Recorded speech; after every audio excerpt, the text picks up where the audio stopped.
देखिए, उत्तर प्रदेश में अघोषित इमरजेंसी है। वहाँ की सरकार जो है बहुत ही तानाशाह है। आप समझ सकते हैं कि किसी राज्य के पूर्व मंत्री और अपने कार्यक्रम को लेकर आए और उस राज्य में वहाँ के मुख्यमंत्री को इतना डर हो, भय हो कि विपक्ष के लोगों का कार्यक्रम ना हो, विपक्ष के नेता को हाउस अरेस्ट कर ले। ये दर्शाता है कि सरकार डरी हुई। वीआईपी पार्टी के सुप्रीमो मुकेश सहनी यूपी में चुनाव लड़ने का ताल तो ठोक दिए हैं, लेकिन बिहार सरकार पर भी जमकर बरसते नजर आए। बिहार सरकार ने सीधा फैसला किया कि अब 100 फास्ट ट्रैक कोर्ट का निर्माण किया जाए। मुकेश सहनी, जिसको लेकर के नीतीश सरकार जो पूर्व मुख्यमंत्री थे, उनको क्या कुछ कह रहे हैं कि वो अपने सुशासन बाबू के सरकार में ये पूरे नहीं कर पाए, इसलिए उनका सरकार फेल हो गया था क्या। देखिए, बड़े सवाल खड़े करते हुए मुकेश सहनी क्या कुछ कह रहे हैं, पहले इस पूरी वीडियो पर आप एक नजर डालिए। देखिए, उत्तर प्रदेश में अघोषित इमरजेंसी है। वहाँ की सरकार जो है बहुत ही तानाशाह है। आप समझ सकते हैं कि किसी राज्य के पूर्व मंत्री और अपने कार्यक्रम को लेकर आए और उस राज्य में वहाँ के मुख्यमंत्री को इतना डर हो, भय हो कि विपक्ष के लोगों का कार्यक्रम ना हो, विपक्ष के नेता को हाउस अरेस्ट कर ले। ये दर्शाता है कि सरकार डरी हुई है और लोकतंत्र को नहीं मान रहे हैं। अघोषित इमरजेंसी है और ऐसे सरकार को आने वाले समय में उखाड़ फेंका जाएगा। अभी हम लोग वहाँ पे काम कर रहे हैं और बहुत मजबूती से सरकार को आने वाले समय में जवाब देंगे। राजू सिंह को 4 साल 2 महीने का सजा सुनाया गया था। आर्म्स एक्ट पर 2 महीने का अतिरिक्त सजा सुनाई गई और 25 लाख का जुर्माना भी किया गया है। लेकिन सर, जो देखिए, सजा जिसके लिए हुई है वो हत्या की सजा नहीं है। देखिए, अभी जो भी सजा हुआ है वो आप लोगों के सामने में है। मैं तो मानता हूँ कि 4 साल का नहीं, 14 साल का उसको सजा होना चाहिए।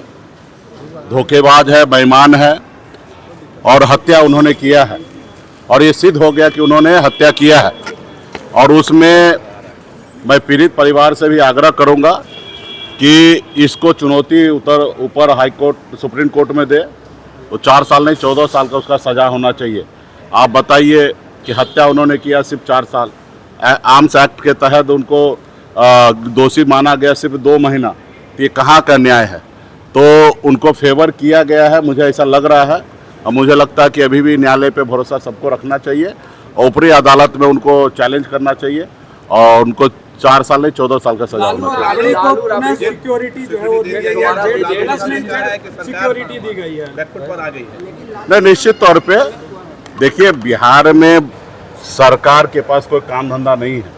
उनके पास खजाना खाली है, पैसा नहीं है और बीच बीच में तरह तरह के स्क्रिप्ट के तहत राज्य में बेवजह कुछ मुद्दा को खड़ा कर देते हैं जिसमें लोग आपस में उलझ जाए।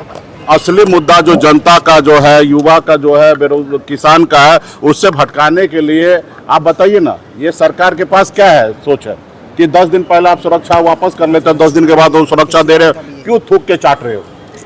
इसको तो कहेंगे ना, थूक के चाटना। उनके रिपोर्ट क्या था, अगर सुरक्षा हटाना था तो फिर 10 दिन के बाद दिया क्यों। और एक किसका आप बात करें, पूर्व मुख्यमंत्री, उनकी सुरक्षा सिर्फ राज्य के जो है ना मुद्दा को भटकाने के लिए ये सब सारे चीजें करते रहते हैं। कभी बंगला खाली करना, कभी सुरक्षा वापस करना। राज्य में हजारों समस्या है।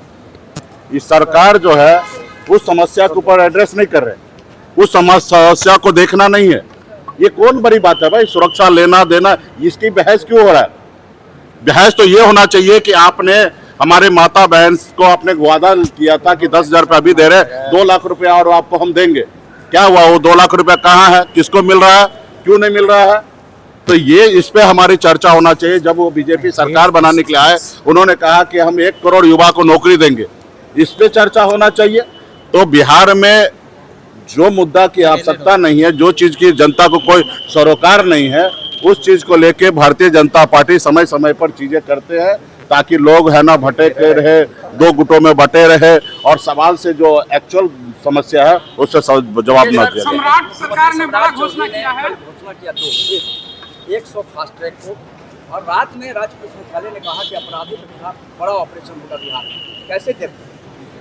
देखिए, जो उन्होंने सरकार बनाने से पहले जो घोषणा किया, हर माता बहन को 2 लाख रुपया हर किसी को खाता में देना, पहले उस पर काम कीजिए। आपने 1 करोड़ रोजगार देने की बात की, आपने वो कीजिए।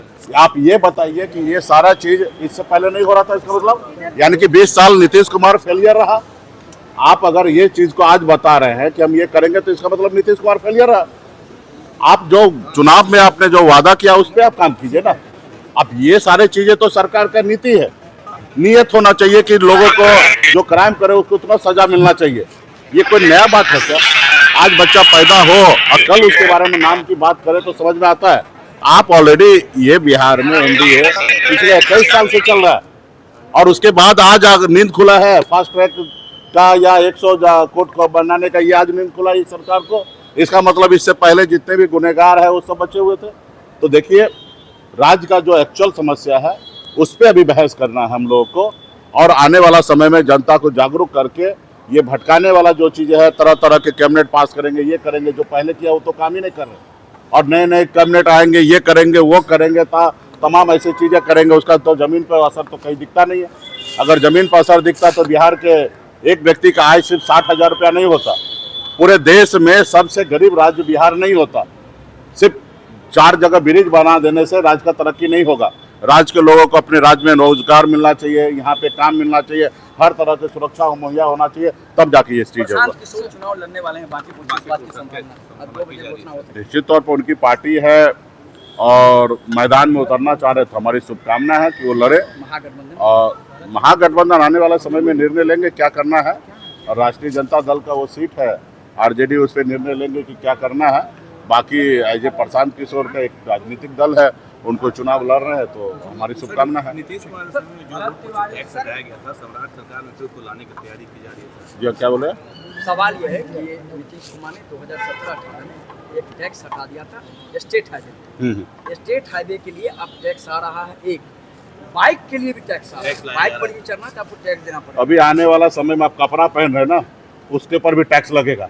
इससे पहले होता था ना, एक महिला को ऊपर का कपड़ा ढकने के लिए टैक्स लगता था, वो ये सरकार आने वाला समय में कहेगा। अभी तो 4 महीना से ही सिर्फ वृद्धा पेंशन रुका हुआ है। आप समझिए, सिर्फ 1100 रुपया वृद्धा पेंशन है, वो राज्य में रुका हुआ। तो आप समझ सकते हैं कि खजाना का क्या हाल है।